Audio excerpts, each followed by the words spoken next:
Həmçinin bir şəxs əgər məsəl üçün İbn Teymiyənin bütün kitablarını oxuyubsa, hələ də şəriətdə və minhəc əqidə məsələsində bəzi mövzulara başa düşməyibsə, ona bundan sonra nələr oxumağı tövsiyə edərdiniz?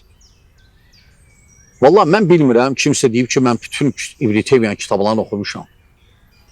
Belə desə yaxşıdır. Çox kitabı, yaxşı. Amma İbn Teymiyyə təxminən 700 kitabı var, az ya çox. Yəni bir şəxs iddia edir ki, mən hamısını oxumuşam. Siz alimlərdən belə şey eşitməmişik biz. Yəni alimlərin yanında olmuşuq müəyyən müddət. Amma eşitməmişik ki, biz kimsə desin ki, mən İbn Teymiyənin bütün kitablarını oxumuşam. Məsələn, deyən adam, məsələn, Taarrudul Aqli və Naqli oxuyub, neçə ciddi. Onu oxumaq üçün professor olmalısan. Yəni, güclü elm sahibi olmalısan. O kitabı oxuyub, məsələyə misal çəkirəm. Bəlkə oxuyub, Allah bilir. Oxuyubsa, lap yaxşı.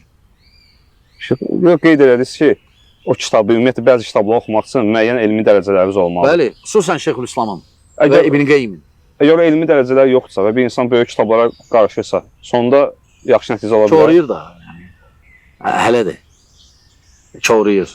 Hər halda əsaslı olmalıdır. Elmindən danışanın əsası olmalıdır. Mənbəyi olmalıdır. Belə.